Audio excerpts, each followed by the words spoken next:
Hello everyone, nubkeks here, and welcome back to Nub Raids, where we got a few bits of news. Actually kicking, still going today. It's been let me tell you, the content creator Discord at the moment is everything's on fire, everything's burning down. It's hilarious, but we might talk about that more in future. We'll see. But we do have a few bits of news here, first of all. So first up, interesting news. Plarium has confirmed that the Hero's Path, which is part of the Sanguine Maria fusion, will definitely not be the Leonardo event.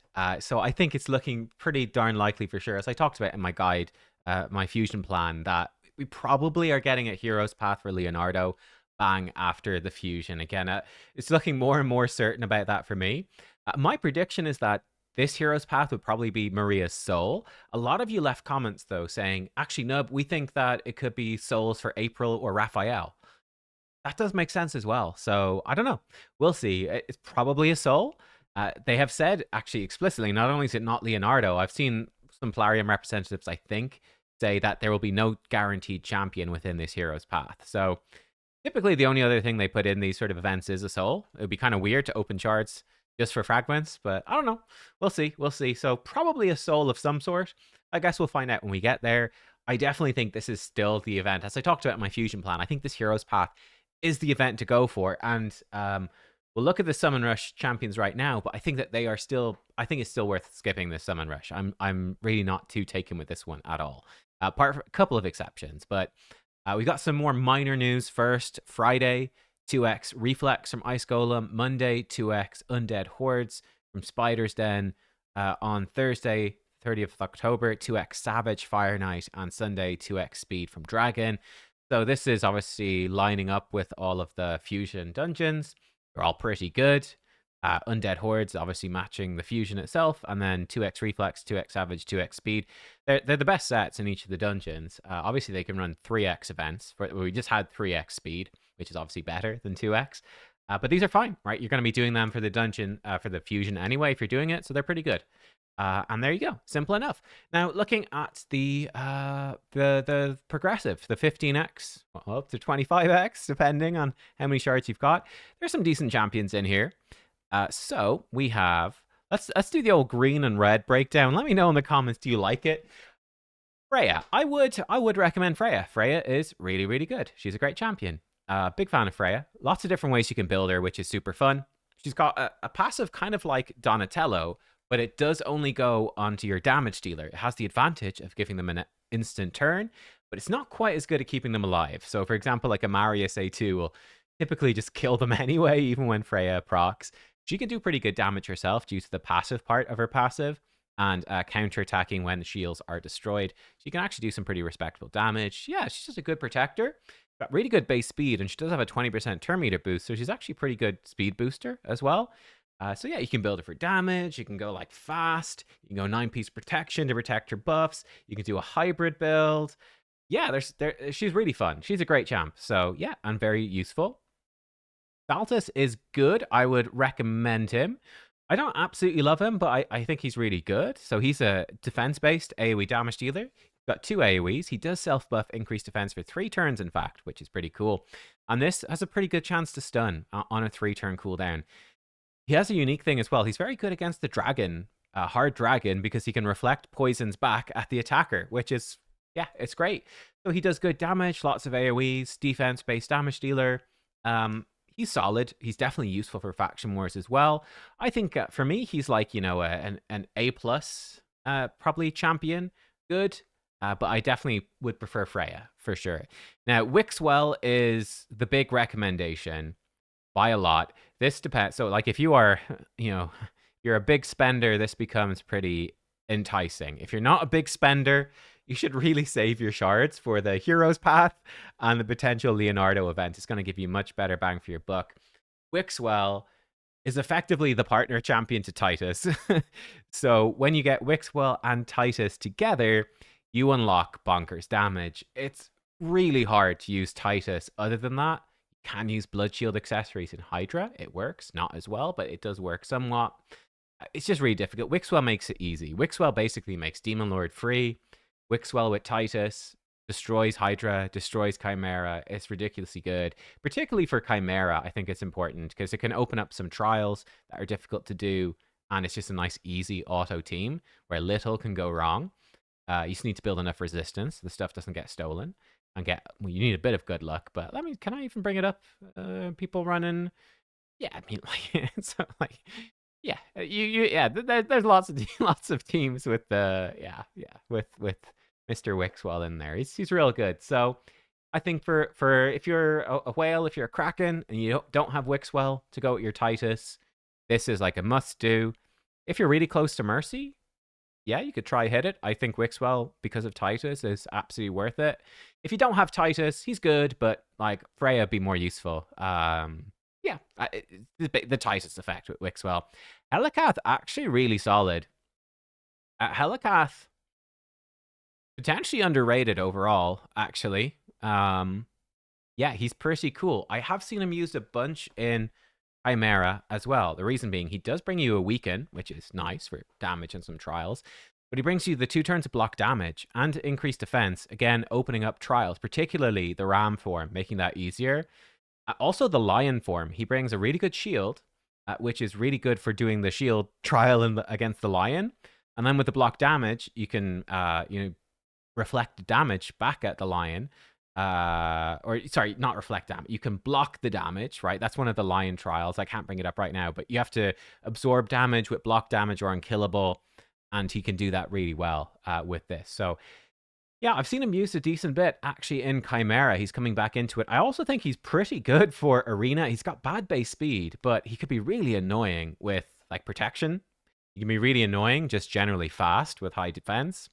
But yeah, he's a pretty cool champion. And obviously he does open up block damage teams for Demon Lord, which is pretty cool. So yeah, I think Helicath is pretty good. I would say Freya is a bit better overall, but they're kind of similar. So yeah, this would be certainly my order. Kyoku would be my least favorite. I'd give her a small recommend, I suppose. Yeah, I don't know. You guys know I'm not a big fan of Kyoku, but she is useful if you're a newer player. But then again, like, it'd be really unusual for you to be in a situation where you need Kyoku, yet you do have enough shards to pull for her here. It'd be very weird. And not need the other champions? Strange. Anyway, ally protection, the block damage on herself is cool. It lets you build her for damage, and she can stay alive. And yeah, she does some decent damage, particularly on her A1. She's okay. Nothing too special. Small recommend. Useful for a little bit, but not too much. Then we come to the voids. Obviously, we got Leonardo, but there's almost definitely going to be a Leonardo. Let's put exclamation marks. We're almost definitely going to have a guaranteed Leonardo event. Now, I do think double Leonardo is a viable team.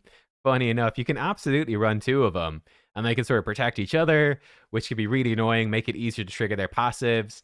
Yeah, I think that they do count for each other. So if you run 2 Leos, they'll each have 1 turtle ally, I think. Like, doesn't count himself, but should count the other Leo. So yeah, I think it's actually kind of legit. So that's a funny team. I'm pretty sure. I haven't tested it myself, but I believe so. So yeah, you could get 2 of them, but again, guys, you really want to just wait for, I think, what's likely to be a guaranteed Leo event. Grazur and 2 Hanorak, they're both okay. I think 2 Hanorak's maybe not quite as good as she was. Grazur is solid, right? He's very like Krisk, very consistent increased resist champ, which is cool. Does decent damage, extends buffs, he's tanky, he helps your team stay alive, increased resist is cool. He's very solid, very helpful for ogres in Faction Wars. They keep buffing the ogre voids and they release Klazag, but yeah, Grazur, he's good. I give him like a smaller recommendation. And then I guess the voids are on a different scale to the normal ones, just to be clear. Maybe this is a little unclear. Hanorak is as good. Again, not as crazy as she was. Like, she used to show up in a lot of Hydra teams, and you just don't really see that anymore. But she's constantly removing debuffs, which is nice. Increased defense, increased speed, decreased speed A1, continuous heals. She can do the debuff spread with block buffs, but it's very random. I think there's just way more consistent block buff champions these days for AoE. But she's solid. I know that she's a promo code champion. I think for new players for a while. I think she might still be. She's really good for new players. Like, there's so much in her kit. She'll help you with like nearly every boss. So she's great. But I wouldn't be going too crazy for her here. Like sort of end game 2025, you know? So That's sort of how it's looking. Cardinal and Sabatha are both good. I think Sabatha is a bit better overall. But there's a lot of competition in Knights Revenant for other good revivers. Like they've got Rector Drath, they've got Ancora. They're pretty good. They've got the new champion as well. What's her name? I've forgotten. But she looks really good too. So there's like 3 other ridiculously good revivers in the faction now, which does hurt Sabatha a bit, but she's great. Like 2 turns of block damage on her revive is really juicy. Cardinal, solid. Great arena option. You can cheese some arena fights, build a really high resistance, let the rest of your team die, and then she resurrects everybody. Basically, the only thing she's really used for is doing some cheese arena fights, but quite relevant for Siege, actually. So, yeah, she's cool. Definitely a champion worth having, and actually worth trying to get a 5-star soul for the extra resistance at some point. And then we've got the regular epics. Let's go, I don't know, Pink. Seeker's the best one. Kinegashi's okay. Steel Skull's actually equally okay. Maybe slightly better. But they're all pretty good, actually. Not amazing, but pretty good. So Seeker, great turn meter boost. Good Provoke A1. Useful budget champ for early game Hydra. Great for Demon Lord. Yeah, he's good. Good for Faction Wars. He's a good champion. Steel Skull is maybe the spicier one. There's just not that. A bit lacking in good supports for Skinwalkers.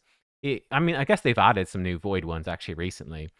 But he does bring you some nice healing. He's actually quite useful for Cursed City as well. There's a few stages where he comes in quite clutch for the healing, which is quite nice. His Poison A1 is such a low chance to place that it's just not very good. But he's quite a nice little healer, budget healer. Nothing exceptional, but he tends to be useful in a few different areas of the game. And then Kinegashi, likewise, not a particularly good champion at all, but she is like the only real reviver in Shadowkin. You can use Gamoran. He's okay. He's actually really cool champion now, but his passive's a bit funky to trigger. Kinegashi just has a standard revive, and it's fine. Not very good, but it's fine.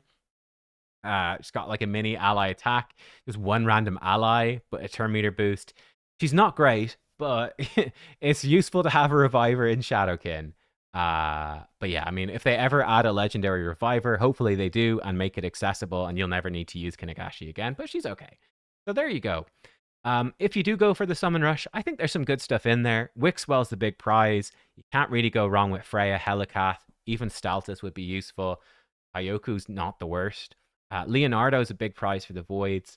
I wouldn't be too pushed for the Voids, apart from, you know, maybe. Potentially you're saying, nope, I'm going for the Fusion. I definitely don't have enough resources to do a Leonardo path, so I'll take a chance for Leonardo. I think that's fair enough. And yeah, the epics are all decent. Not exceptional, but decent. So yeah, it's not an amazing Summon Rush. If it wasn't for the Fusion, I wouldn't be too tempted to go for this one, to be honest. But there you go. That's it. Let me know what you think about this. Yeah, that's basically it. Let me know what you think. What is your prediction for the hero's path? Is it April Soul? Is it Raphael Soul? Is it Maria Soul? Is it something totally different? I mean, it could be anything, really. It really could be anything. Who knows? I mean, it's ending on Halloween, so who knows, right? We'll see. But there we go, guys. That's all I've got for you. Yeah, for me, I am sticking firm to my plan. Skip Summon Rush, go for the hero's path and the champion chase instead, and prepare for Leonardo event. Because it would be the ultimate troll if we got to the end and they never did one, but we'll see. Guys, thanks for watching. Hope you enjoyed. I'll see you all next time. Goodbye.